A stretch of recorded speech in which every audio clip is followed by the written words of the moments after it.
Are you tired of overpriced groceries and limited options at the supermarket? Because I know I am. Well, try Misfit Marketplace, where every box is packed with delicious organic produce at up to 40% off retail prices. That's right. You get your fresh fruits to colorful veggies. Misfit Marketplace delivers quality ingredients straight to your door. Visit misfitmarket.com and use code POD20, that is POD20, to get 20% off your first order, and tell them that Dr. T sent you. Eat well, save money, and join the Misfit movement today. Hey, come on in and welcome to A Win is a Win podcast, where sports and everything else collide. Comfortable? All right. Let's go, Dr. T.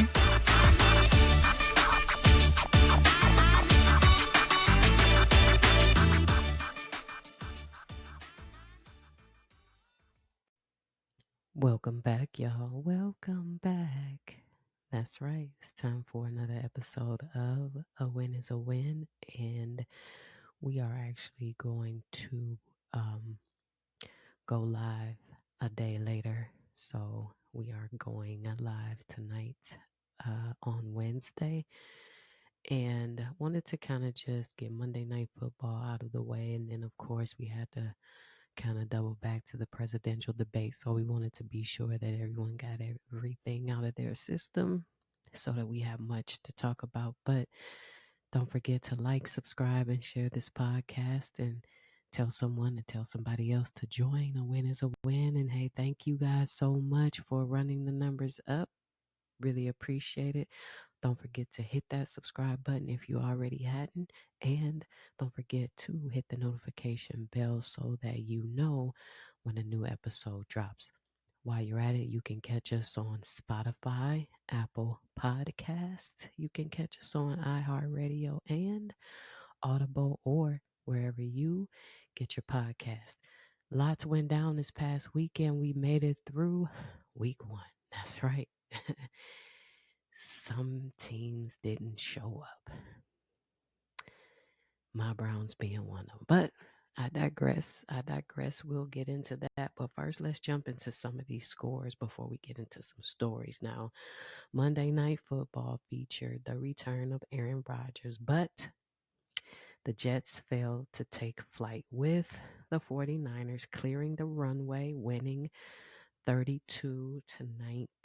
And then the Lions roared in their stadium to take the W over the Rams in overtime, 26-20.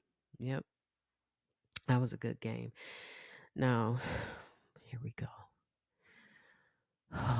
Here we go, y'all. Cleveland Browns. Offensive line couldn't be more terrible. Yep, Deshaun Watson, he needs to go be a fan in the dog pound at this point, leading us to an L to the Cowboys. Yep, they rolled right on into Cleveland back home for me. I watched it.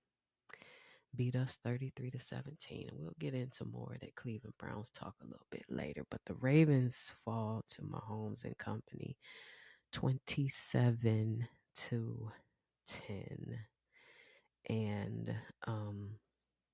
if we go south of the border down to Brazil, the Eagles flew in and flew out with a W over the Packers 34-29.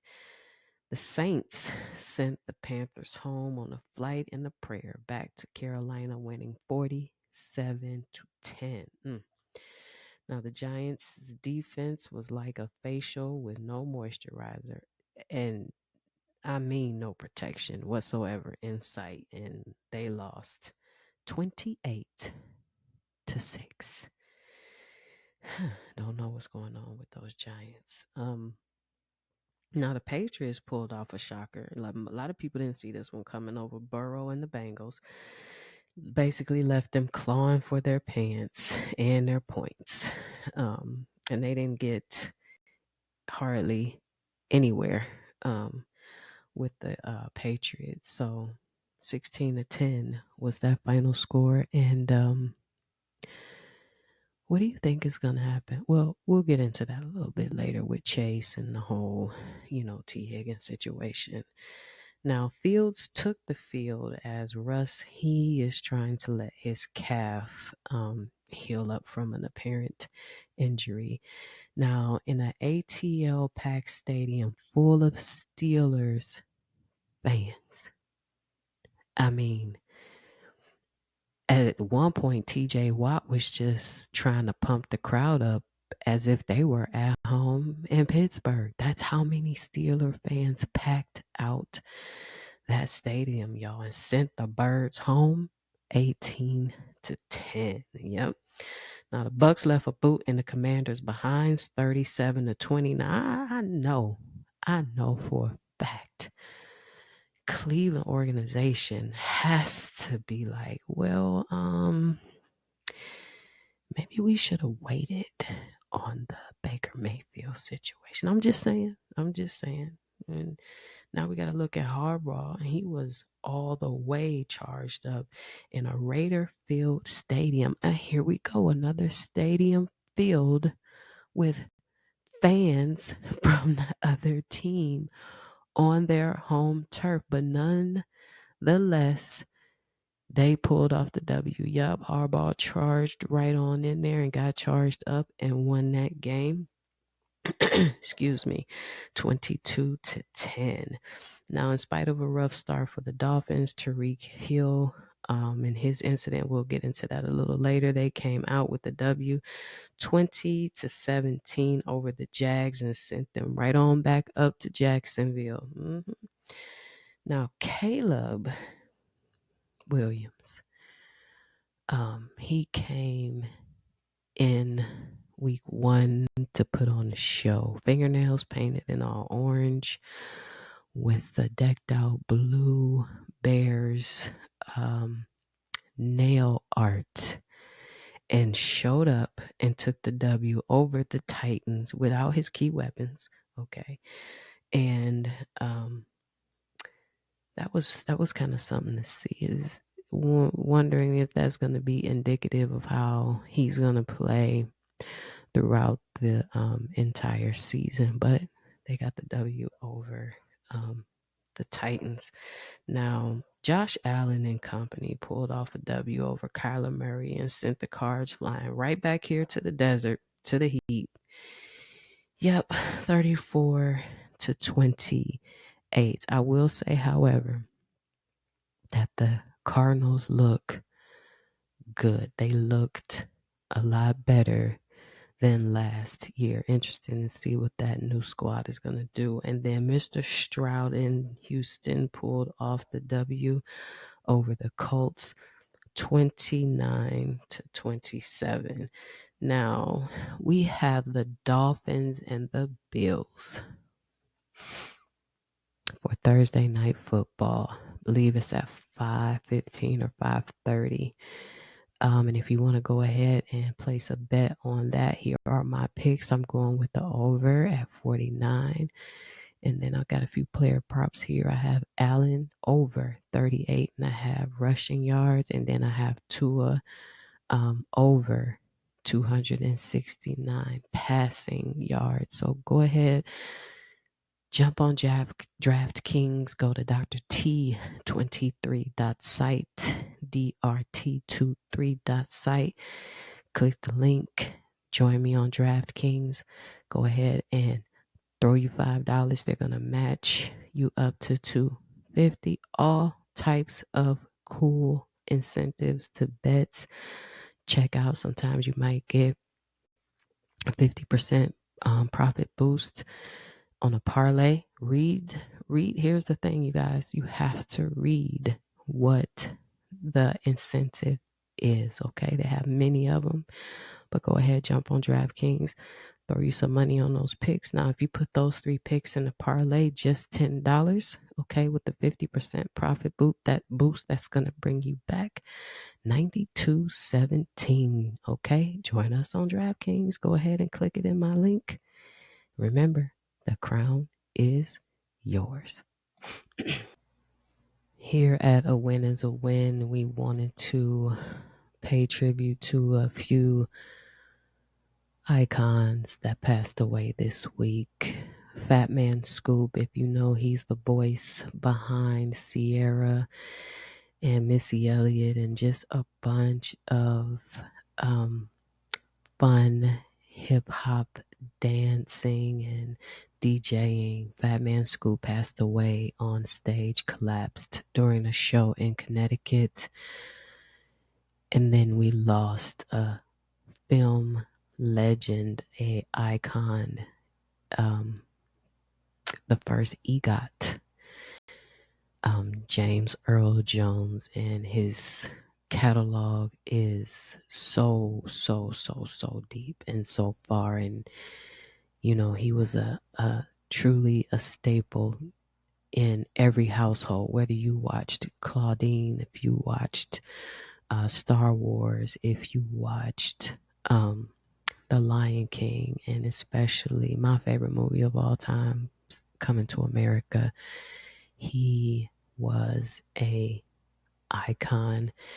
And today we lost another icon in the music industry, Frankie Beverly of Frankie Beverly and Maze, passed away today. And when you say that name, you can automatically think of 12 different songs at every cookout, every line dance that you can think of, Before I Let You Go, and Joy and Pain, and you can just go on. So here at A Win is a Win, we wanted to recognize all of these icons that passed away within days of one another.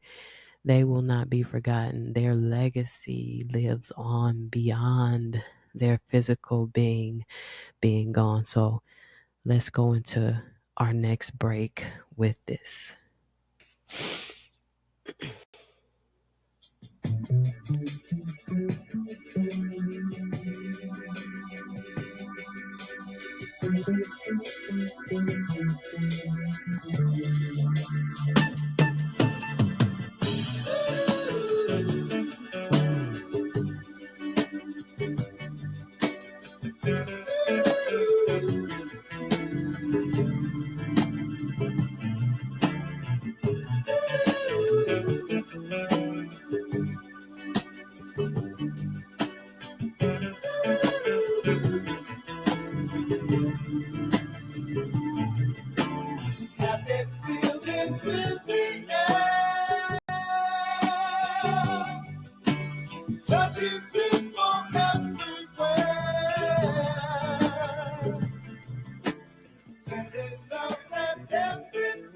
We'll continue the show up next. Listen to what people say.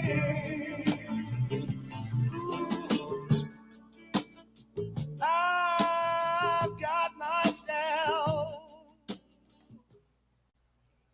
Well, looks like Deshaun Watson can't catch a break. Now, he had a rough week losing his dad, and then more allegations of sexual assault stemming from a 2020 form of massage, we'll call it, that quote unquote went too far. I guess he was being denied extra services, and he allegedly, sexually assaulted the masseuse. So he's dealing with that right now. Now, Sunday's performance to me was under par. 24-45, 169 yards, 2 interceptions, and a 51.1 passer rating. I mean, let me ask this question. Is he cooked? Is he cooked?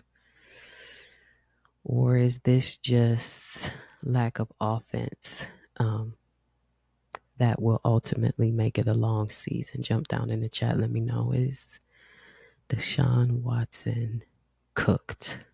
Peyton Manning, he definitely has some words for Aiuk after a couple of dropped passes in his performance in the first half when he played the Jets. Now, Here's what Peyton said. He said, there's a reason for training camp. You need it. You need the reps. Get those contracts done earlier so we can get in training camp and we don't drop balls on opening night. You're still catching balls at a high school field from some quarterback that's 45 years old, my age. You're not catching balls from your quarterback. Get signed, get in camp, and we don't drop the ball. Now, some people are saying, like, no, he definitely needed to get paid, and so therefore he shouldn't show up. And who cares what Peyton thinks? But I actually agree with Peyton at this point. And here's what I mean. I said this on our last episode, and we discussed it. And I think holding out for money isn't unreasonable. I do get that. You want to get paid. You want to be sure that your money aligns in the right way. You want to be paid fairly. I understand that. But at what point does this stop? Like we said before, he put on a show. Social media, unfollowing, tweeting the Steelers, all kinds of nonsense went on. But then we get this. You get the payday, and because you hadn't shown up, this is the performance. Now, this is nowhere indicative of his entire season, but you do see the point. There are practices for a reason. And quite frankly, some starters play in preseason, so they're already prepped and seasoned, if you will, for week one. So I personally don't disagree with what Peyton had to say. Go ahead and jump down in the chat. Let me know what you guys think. Tariq Hill was detained before Sunday's game. Now, he was detained. It was around 10:45, allegedly for speeding, and was taken out of the car face down in cuffs. Let's listen to what Tariq had to say about the incident and what took place. Yeah, man, everything, bro, like my whole life is all about accountability. Like, how can I get better? So right now, I have family members who are cops. We've had conversations. Um, yes, I will say I could have been better. I could have let down my window, in that instant. But the thing about me is, man, I don't want attention. I don't want to be like cameras out, phones on you, in that moment. But at the end of the day, yeah, I have. I'm human. I gotta follow rules. I gotta,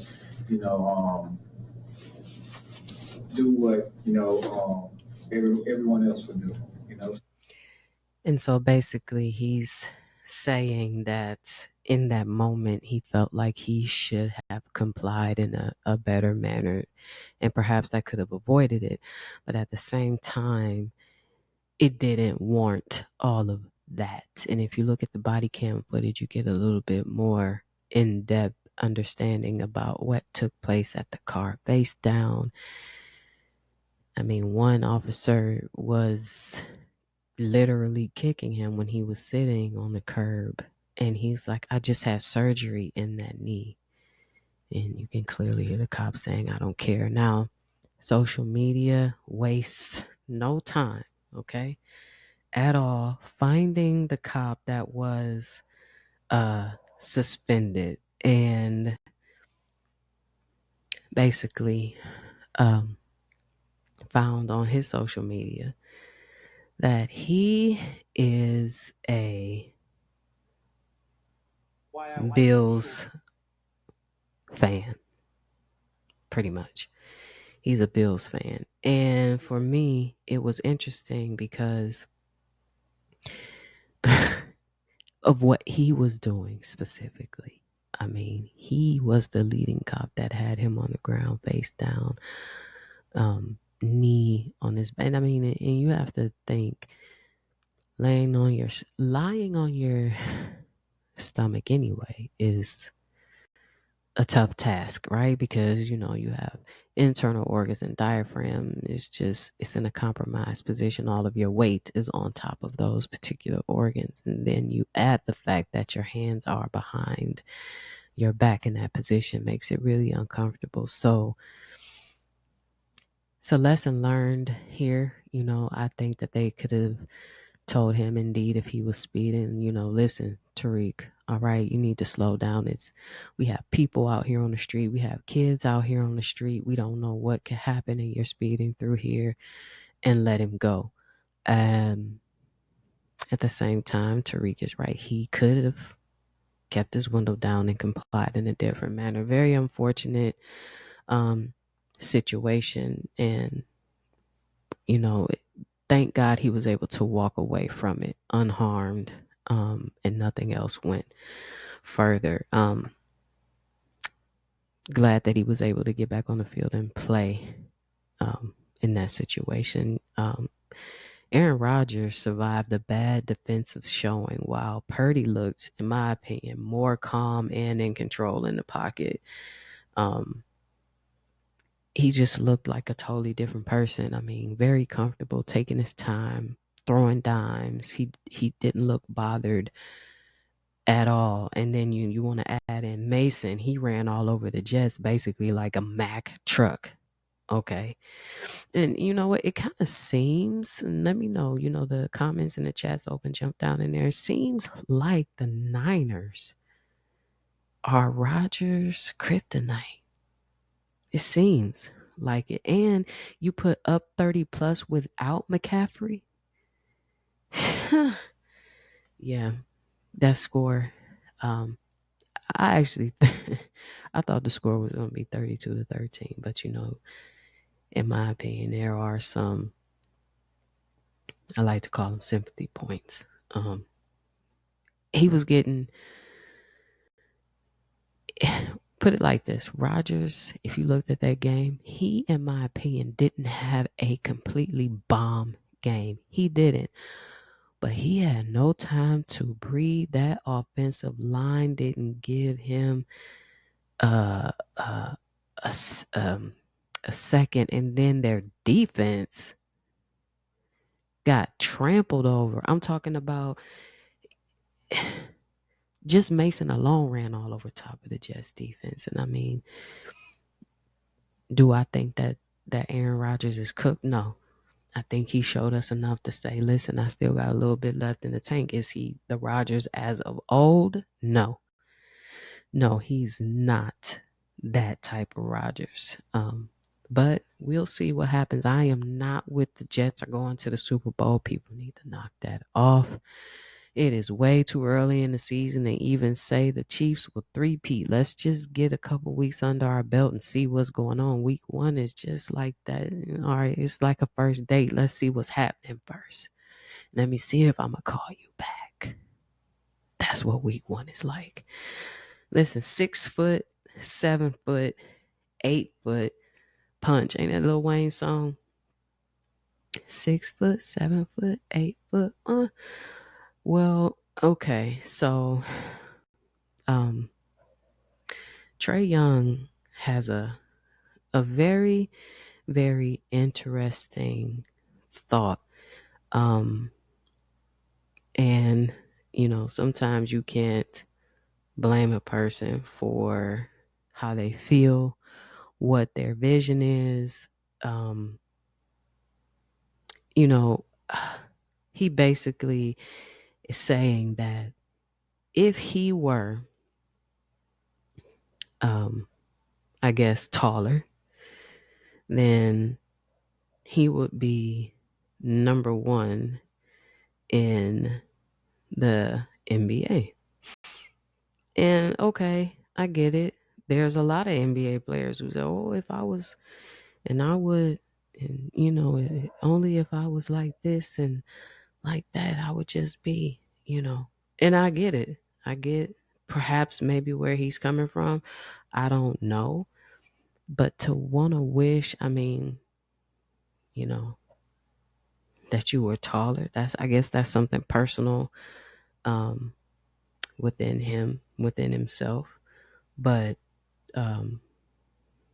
let's see what he has to say. Do all this stuff, and I mean, if I was 6'8", like I feel like I would be the best player to ever play this game, just because of my mentality and the way I play, just the smartness I have on this game. Like I feel like there's a lot I can bring, but there's a lot of deficiencies because like I'm 6'2", 6'1". Like it's tough. I'm playing in a big man's game. You know what I'm saying? So, yeah. I mean, I don't know. Like the percentages for me, I think it varies because like I mean, you said it's heart and skill. Skill. Like for me, like it's a lot of it's skill. I mean, a lot of it's skill, but a lot of it's heart. You know what I'm saying? But a lot of guys, it's different. You know what I'm saying? It's not the same bar for everybody. It's not the same. And like I said, I get it. I can see where he's coming from, and like I said, everybody has a personal, dream or goal that they wish, that they want, that they could be, that they're not. But here's my take on this: being taller sometimes doesn't translate to being great. Okay. And I mean, okay, for example, let's look at Allen Iverson. Allen Iverson was not 6'8", 6'9". He was still one of the GOATs of basketball. So, I mean, hey, if I had wheels, I'd be a bike. Okay. So sometimes we have to play with what we have and the talents that we have, and be happy with that. That's just basically how that works. The internet crashed out a little bit over Tom Brady and his broadcasting debut. And in my opinion, I mean, his debut was, of course, would have to be the Browns and the Cowboys. That's just the fan in me wanting that to be our first W. Anyhow, I'll digress. He didn't do a bad job, in my opinion. He did, to me, just as good as any other broadcaster. I mean, perhaps there are mistakes that a lay person who's not in broadcasting could pick up on, but I watched the entire game, and for me, I didn't see anything that was wrong. But perhaps, there are things that are unseen to an untrained eye. So if anybody saw anything or, can pick up something online that they saw, let me know. But what's interesting, though, more so than anything, is Tom Brady's deal. Now, check this out. Tom Brady will not be allowed to criticize the referees as a broadcaster as part of his attempt to purchase a stake in the Las Vegas Raiders. So, effective immediately, Brady will not be allowed to, or he will not be allowed into, production meetings, practices, or team facilities, despite having to call games on Fox. Now, if, if he needs to choose one or the other, I would prefer not to hear him commentating with speed bumps. Because there will be, and then people are going to be very critical of that. I personally don't think he did a bad job, but the whole internet seems to think something differently, and that's fine. But ultimately, I wanted to see Tom in that owner space, making a difference in the things that he has always alluded to that was wrong within the organization. Because now, as a broadcaster, you have now limited that. See, they don't want mess. Conflict of interest, COI, can't do it. So that's, that's interesting. Jump down in the chat. Some people are making jokes like, well, gosh, if he can't even have any of those privileges, is he even allowed anywhere near the game ball? I mean, some people are crashing out over that, and other people around sports are crashing out specifically over This whole WNBA debacle that just never stops. And Shaq has some words about this never ending drama. And he says, regarding Caitlin Clark getting her respect, yeah, you're great, but you ain't that great yet. We still got Diana Taurasi. We still got Asia Wilson. If you're going to give Caitlin props, make sure our girls that are dominating in this league get the same props. Loudmouths like Chuck are talking about hating. It's not hating, it's just facts. And the internet went into a puff of smoke over what he had to say. I mean, Chuck was quoted saying he was agreeing, I think it was about a month ago or so, with LeBron James that you're 100% correct on these girls hating on Caitlin Clark. And if you ask me, there's two ways to look at this. Yes, Caitlin Clark is balling. She's breaking records. Okay. And she deserves her shine. She deserves her flowers. No different than Angel Reese breaking records. And they're both rookies. And rightfully so, they should be a part of a conversation.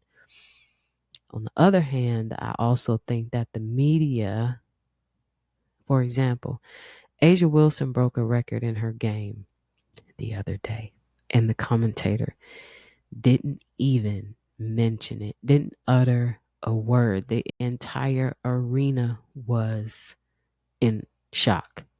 Like, how could you, hold on now, how could you not acknowledge another record that this young lady broke? So at some point I do get the current players that have been there and have been playing and saying, hey, hold on now. We get the rookies are coming through the door. We get that they are playing at a high level. But come on now, we still breaking records. We still putting up numbers. We are still doing this over here, and we've been doing it. So let's make this media sharing thing a little bit more friendlier. I get both sides of it. At the same time, in my honest opinion, I am just a bit tired of hearing about it. It just seems like there isn't anything that's going to happen in the WNBA that's currently going to make anybody happy. You have Stephen A., Molly, and Shannon screaming at the top of their lungs on First Take about the WNBA and the respect that they're not getting. And then Stephen A. is calling out the other women on the broadcast who, went at his throat. Then Shannon jumps in over top and Molly, and then what happens? All hell breaks loose, and so then we have drama. You see what I mean? It's just a little bit too messy, but it's gonna be what it's gonna be. Is topics of discussion are gonna come up, and that is one topic of discussion that has just been continuous around the same narrative. But check this out, Kadarius Toney. Yep, he joins my dog pound in Cleveland. Yeah, Kadarius Toney is signing with the Browns, giving Cleveland another playmaker.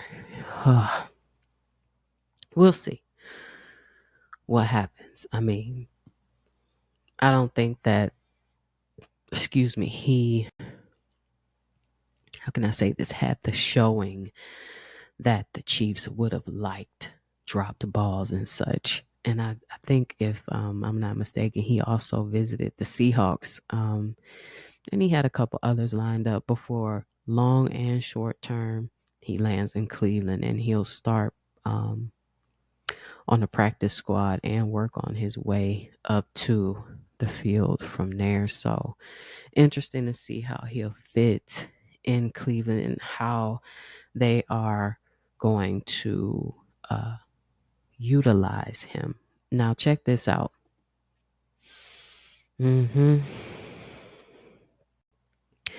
Yep. Odyssey Jones has reportedly been fired from the WWE, and this is per Brian Alvarez. Now, if you really think about it, it hasn't been a lot of press around this release, this firing at all, or anything of that nature. But he's been fired, and he hasn't been arrested at this particular point in time. And he could be in the near future, but while people are still waiting for an official statement from WWE, this is a very serious domestic violence case. And some people are it's weird because when you don't have the information, but you know someone has been fired or terminated or accused of something, it automatically means that it's true. But then at the same time, you don't want to kind of underestimate that it's not, because you have two people involved, and both of them during the allegation period is considered the victim because you were assaulted, and the victim because it could be a lie. But the internet wastes no time going after the person who has filed the complaint, saying that this woman is a scorned ex and messing him up, just simply because of his rise to fame, and saying that why didn't he come out before he got drafted, and so on and so on. And that could or could not be true. But at the end of the day, we don't know. But I will say this, for a company to let you go, for a company to terminate their relationship with you and say, we're going to sever our ties here because we don't exactly know what's going on, is a big deal. And the fact that this has happened and it's not much press, it seems that we let you go, but we're not gonna put out a statement until we know all of the facts. That's just how that goes. Listen, the Chiefs got away with a fraudulent timeout, y'all. Did y'all watch that game? And do you guys all know what I'm talking about? Did you see what I saw? Let me know. Get down in the chat. Let me know if you seen what I saw. Here's what I'm saying. Okay. So the fraudulent timeout was ahead of an important Ravens red zone play. Now, here's the problem. According to the NFL rulebook, only the head coach can call a timeout. So Spag apologized and laughed, and he was granted the timeout with the Chiefs somehow avoiding the penalty. Now, how do you do that? How? So as long as it's not the Chiefs, we don't call that. But y'all call illegal formation on the Ravens like 6 or 7 times. I don't get it. But you know what? Here's the thing. It's illegal. And I'm wondering if New York is going to review that. They review everything else. Are we going to actually review that? Or perhaps y'all need to rip a page. See?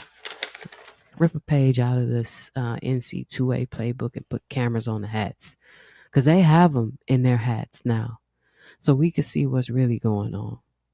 Or perhaps we don't, but maybe it'll help you all make better decisions about what you're going to allow and what you're not going to allow, and stop with the nitpicking and deciding who's going to get penalties and who's not, because that's in the rule book. That's in the rule book. Now listen,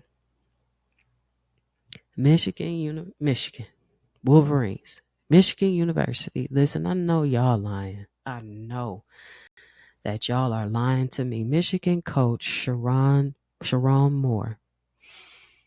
He is still coaching. Listen to this, y'all.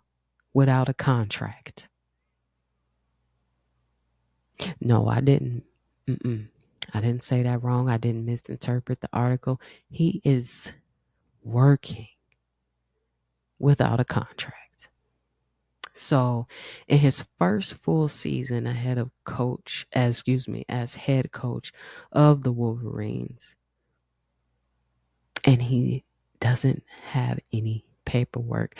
Now, this past Thursday, the Michigan Athletic Director, Ward Manuel, confirmed that Moore and the university are still working on the deal.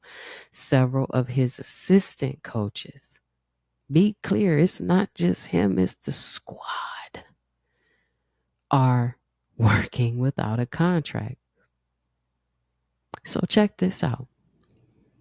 Let's do some contractual bargaining here on a win is a win. All right? How about this? You write in my contract for every single win that I get without a contract, my price goes up. Oh, yeah, it's uppy. It's uppy. Give me my coins right now.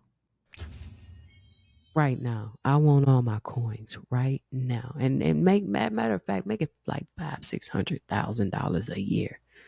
How about you do that? Okay?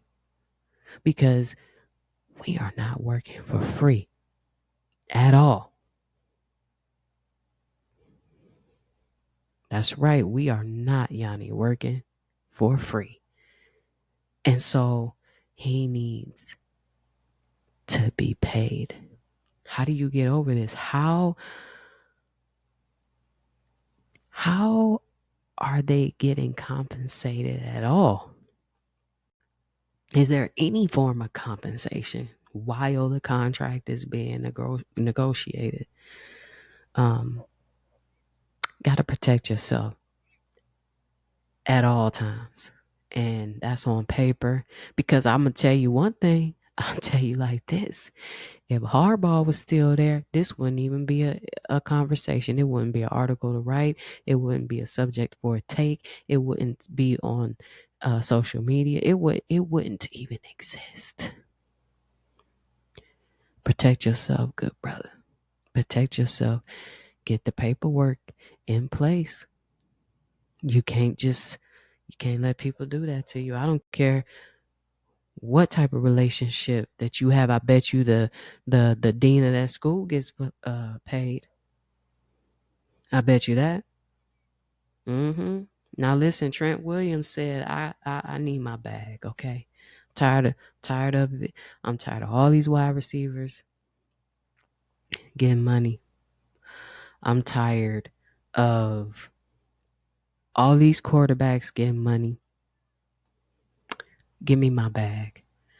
Well, he and the 49ers agreed to a restructured 3-year deal, $82.66 million. That includes a $48 million, $48 million at signing and a $25.6 million signing bonus.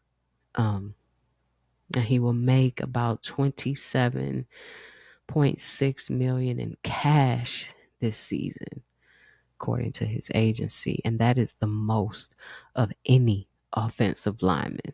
I mean, hold on now.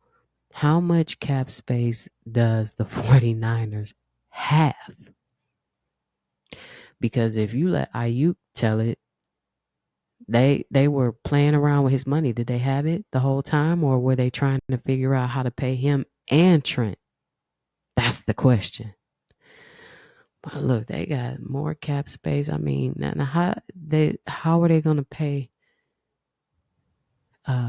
Purdy is my question.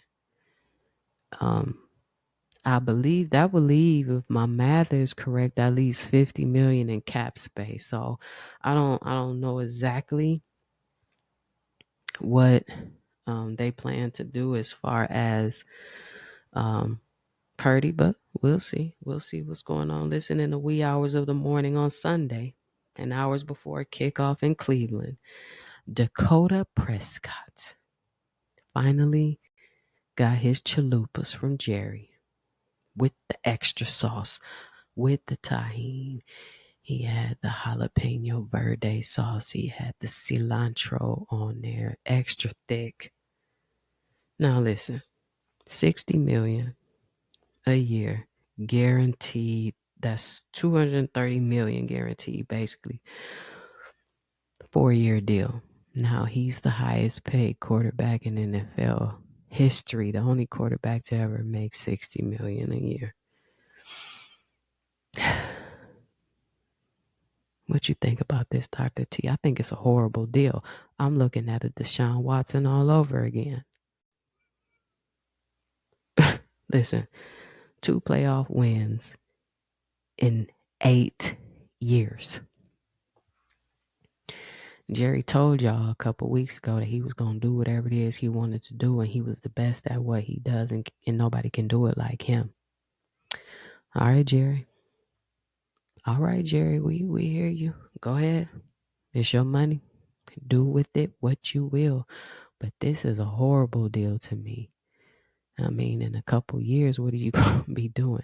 And then furthermore, let me just stay on the subject of Jerry Jones for a minute, because I have to agree with Robert Kraft questioning Jerry Jones's Hall of Fame induction. And basically, he hasn't been to the NFC title game in 2 decades, and he gets in.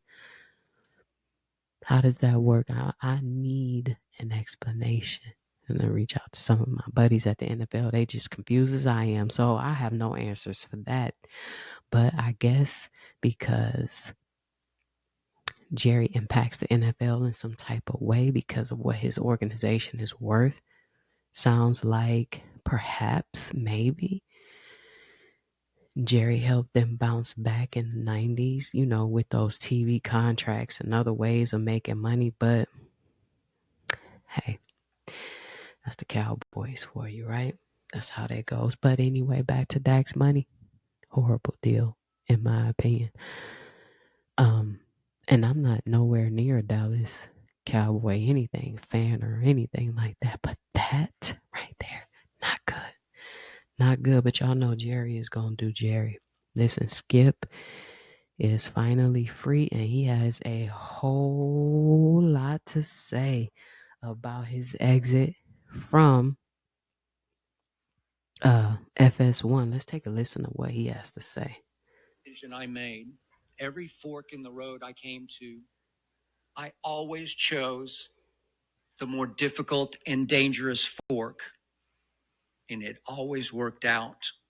I took the job at the Dallas Morning News at age 26 to be their lead columnist and go up against day after day the Dallas and the Texas legend that was Blackie Sherrod. And so many people told me, don't take this job. You will fail miserably.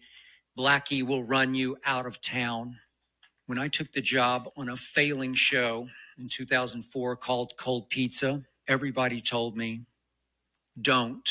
When I left Stephen A. and ESPN, everybody told me, don't do this. FS1, die a quick death. And now I cannot tell you how excited I am to take on this new challenge. So allegedly, this new challenge is a sports show with his favorite buddy, Lil Wayne. Now, if you watch FS1, I personally liked Undisputed. Even when Shannon was there, I'm kind of glad they got rid of the moderator, because that's too much screaming and yelling. And sometimes the moderators kind of slip into the host role when they shouldn't and talk out of turn, sort of like Molly at First Take. All right. But I kind of liked the show when it was. Now, I don't know about that whole, Paul Pierce and Keyshawn situation. I mean, I think that with more training, they'll be just fine, but I just don't think that. I think it was forced towards the end, even though Skip had been planning to leave for months prior to his exit. But he had Lil Wayne on his show weekly every Friday, along with Young Money every Wednesday. So allegedly, he's teaming up with Lil Wayne and they're going to do a show. What platform will it be on? Is it going to be YouTube? Is it going to be on a major network? No one really knows the details. But if you go to listen to Skip on his social media, some people are in the comments and are saying, I think Marcellus was the one who has the inside track, and I'll upload the link to the YouTube channel so you can kind of see what he has to say about it. He hasn't been wrong. He told us that Skip was leaving before Skip left. So whatever sources that he has that's giving him this information, they haven't been wrong yet. What do you think about this new show that took over the facility with Emmanuel Acho and Shady, James Jones? I forget who else is on there. Somebody else on there. Put them in their time slot. Here's what's messy. The shows need to grow organically, right? Just like this podcast or just like a TV show or anything else that starts organically, you need to get your followers up from day one. Allegedly, the facility slid in to Undisputed's space and took all of their followers. So it's kind of interesting how that works. I didn't really pay attention to that until I had to, and I said, okay, so that's how that works. So we're not just going to grow it organically. We're just going to slide on in to this time slot, take over every single thing, including the follower. It's a mess. Anyhow, we'll see exactly what happens with Skip and his new endeavor. But for now, he still has his YouTube, the Skip Bayless Show. What do y'all think about the facility so far? And then you have Speak, who's now Joy, and Keyshawn and Paul Pierce. You have that. And I believe Michael Irving is on there, perhaps just during football season. Richard Sherman I haven't seen him. He's probably done with all of it. And then, of course, nothing has changed with Colin. He's kind of like the GOAT over there.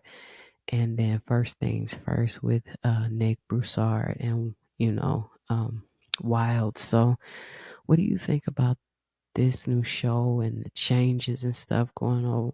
FS1, jump down in the chat. Let me know. When we come back, we're going to get into my picks for this week. All right. We'll be right back. Looking for some quality betting picks? Well, download the Discord app and join our group Bet Masters Lounge, where you can get positive EV and arbitrage along with best bets and parlays. Download Discord now, send us an invite, and get in on the action. All right, it's time to get these coins together. It's time for our picks for the week.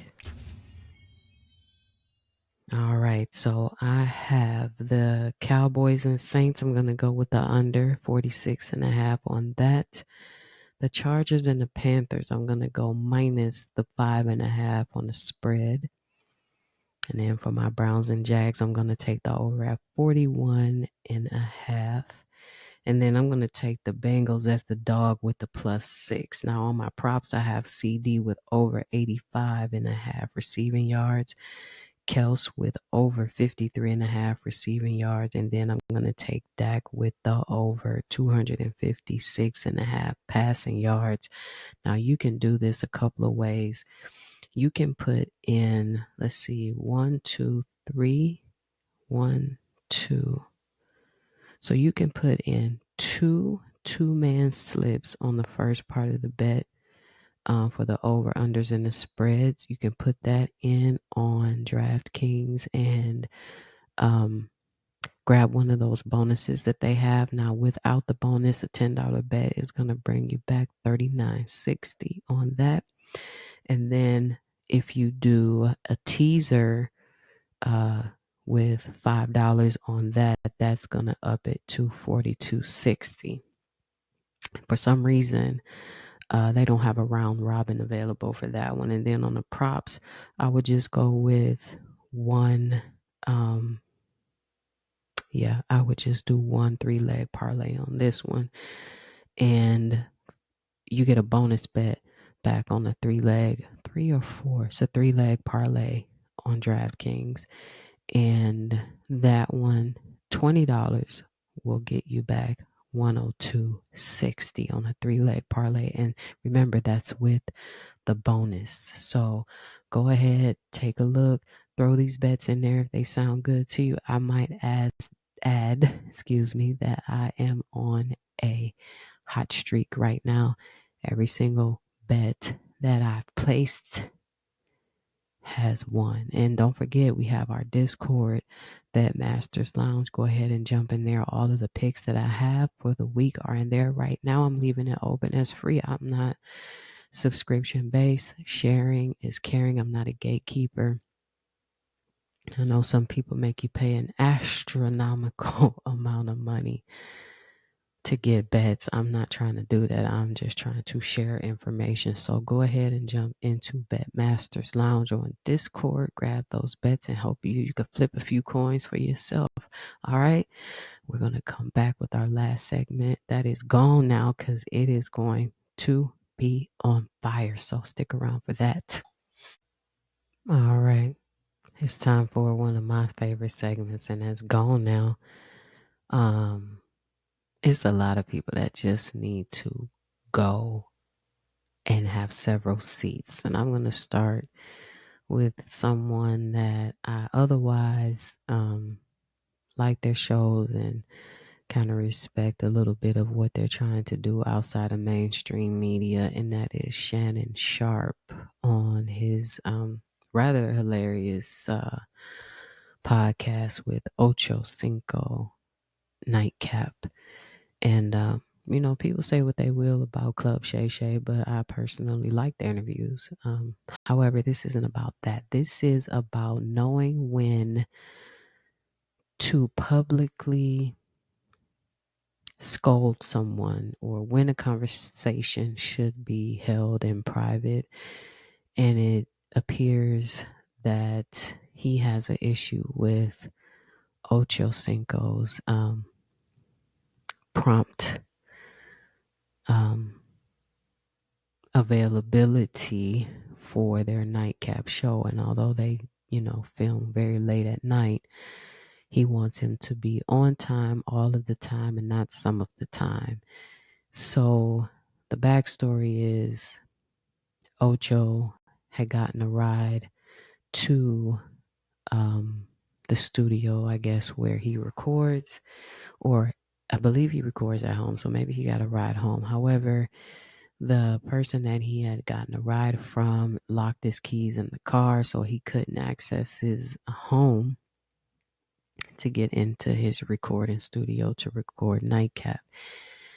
This infuriated Shannon to the point where he went off on Ocho on air, and people basically took him through a meat grinder saying that he's doing the same thing to Ocho, not on just this particular episode, but if you kind of watch, a lot of people complain he overtalks Ocho. Ocho doesn't get a chance to showcase his, cigars, just like, Shannon showcases his Shea by La Portier.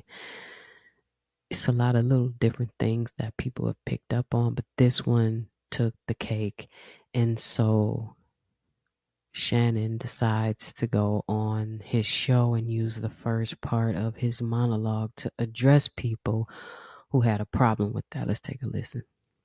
The studio was doing. That was no fault of their own. That was just something that had just all of a sudden Excuse happened. me, he's And it just talking took us right a minute to now figure about out. their We audio troubleshoot after issues. we got off the show, and we got it figured out. That won't happen again. I can assure you of that. Other technical difficulties might arise, but that won't happen. And then, guys, look, there's been a lot said. Well, you trying to do the Ocho, what Skip did to you, blah, blah, blah. No. What I am going to do is that I'm going to push, I'm going to pull, I'm going to drag Ocho to a level that he didn't think he could get to. See, I saw some of the comments. You too serious. It's just a little internet show. It's a YouTube show. For you, that's all you see it as.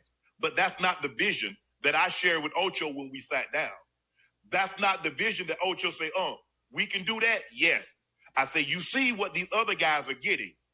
But I can't go when I sit down with these studios and they say, okay, Shannon, what can you do? What do you want to do? How are you gonna package this? What are you looking for? Because when you go to a studio, they want a time slot. They want like, okay, what time slot you want to be in, and can we account on you being in that slot? Now, I'm not going to play the entire clip, but as you can see and hear, he's talking. This goes on for about another 2 or 3 minutes. Now we're about 7 minutes into the first opening segment. And then after all of that, he allows Ocho to have his say. Now, if you watched that episode of Nightcap, Ocho was not himself. But what he said, I respected. I'm going to see if I can fast forward to that part so you can hear. I'm going to force Ocho. Great. It won't fast forward to that point because it's going to start the video over. But what we can do is say, and what you hear are people that are in the comments putting videos up about how disrespectful it was. There's a time and place for everything. I'm not going to scold a patient because they've been non-compliant on their rehab plan after surgery in front of other patients or staff. That's a private conversation, just like a boss shouldn't reprimand an employee in front of other employees. That should be held in a different setting in an office or within human resources. And sometimes I think that just because we own something, it's mine. I can do with it what I want. Doesn't matter who I have, what I brought in, who's a part of it. Yes, that show started off with 3 or 4 people and now it's grown. But Shannon, you have to go now and understand that you can't be this way to everyone. You can't. And he goes on to say a mistake that he makes is thinking that everybody should, think like him and do things like him. And of course, at some point in time in all of our lives, we've been guilty of that thought process. But some things you handle behind closed doors and off camera. Now, staying on that subject, come on now, go on now again. His IG Live broke the internet today. Listen to me. I am not going to play the clip because I am not trying to get a copyright strike or trying to get my little podcast that I'm trying to grow taken down. However, Shannon Sharp was engaging in an intimate moment of horizontal activities with a young lady by the name of Michelle. Why Michelle? Because you heard her name quite a few times in this IG Live. He threw his phone on the bed and somehow, some way, it clicked on his IG Live. And what you heard was 5 long minutes of some very interesting audio. I'll put it like that. Feel free. I'll drop the link on our YouTube so you can go and see it. Or right now it's everywhere. It's every comedian, every single athlete, anybody who's seen or heard of it has something to say about it. But some people are saying, isn't it funny that you just embarrassed Ocho on a huge platform with they had 21,000 people in the chat when he did this. And now, boom, you turn around the next day. A couple of days later, and look what happens, and now you're the one that's embarrassed. But the bigger thing to me is, what is ESPN going to do about it? Will he get suspended? Will he get terminated? Because they are very strict on things like that, especially now that they're owned by Disney. So it's interesting to see what exactly is going to happen with this whole situation. But I heard the video. Come on now, Aunt, gone now. You gone now. Stop.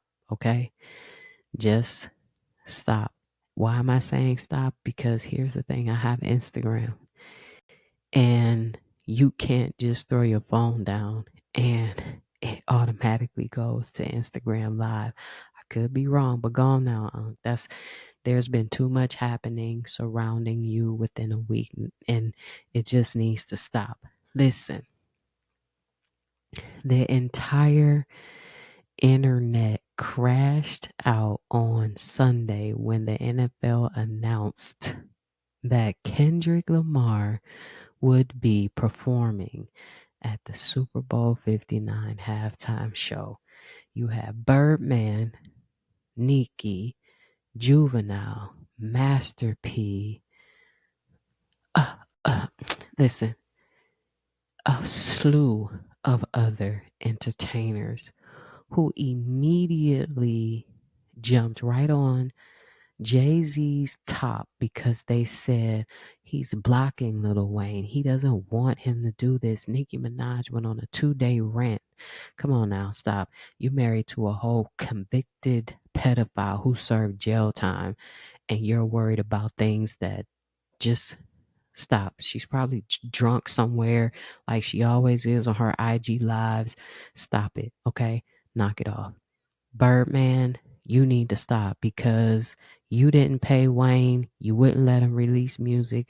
Jay-Z paid $14 million to get him out of a hole that you left him in. So this is less about Lil Wayne and more about your hatred towards Jay.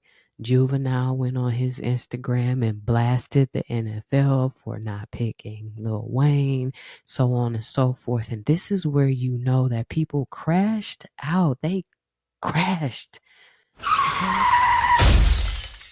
All the place without facts. Here's the facts, people. Okay? This is coming from Dr. T. And I work with a lot of NFL players and for the NFL. Here's how the Super Bowl halftime performer is chosen. There's a list, and the list consists of a multitude of things. It could be popularity of song, who has the biggest reach, who's popular right now, and so on and so forth.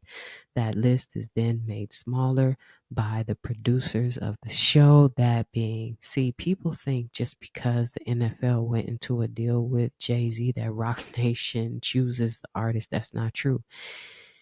Jay-Z and Rock Nation are the producers of the halftime show. I'm not done. So now you take that short list. Well, what happens next? That short list goes to the hosting city. And the city that hosts the Super Bowl chooses the artist who will perform. Lord have mercy.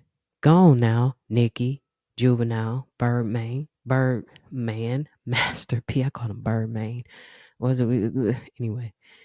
Master P and everybody else that has something to say negative about Jay-Z, you need to issue that man an apology publicly, just like you tried to disrespect him publicly. And your problem is with the city of New Orleans, because New Orleans chose who they wanted to perform. So your own city said, we wanted Kendrick. And then furthermore, let's not act like Kendrick is a fly-by-night artist. That man has a discography that tells stories. He puts on a heck of a show. He is the number one selling tour act of all times in hip hop. So we don't even have to go through the man's accolades. He was chosen to do the Super Bowl. But here's the thing: people will disrespect you publicly and want to apologize privately or not at all.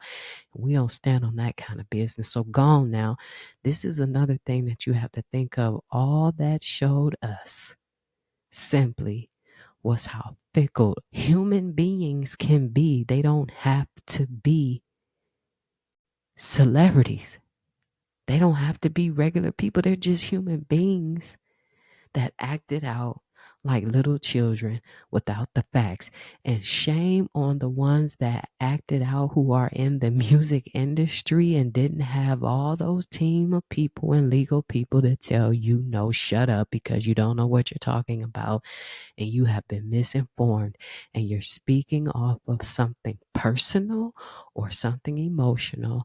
Stop tweeting, get off Instagram, delete your videos, and understand the facts first. And the facts are simple and plain. It's in black and white. You can even Google it and look it up. It's public information. So if anybody wants to be mad about the Super Bowl, guess who you need to be mad at? The city of New Orleans. That's going to do it for this week's episode of A Win is a Win. Don't forget to like, subscribe, and share this podcast. And go ahead and subscribe. It's the button somewhere on your phone, on your computer. It's not costing you a dime. I know everybody wants money nowadays. I don't. I just want you to hit that notification bell, though, so you know when a new episode drops. And don't forget, we're on Apple Podcasts, Spotify, iHeart, or wherever you get your podcast. Guess what? I'll be right back here next week, y'all. All right? Peace.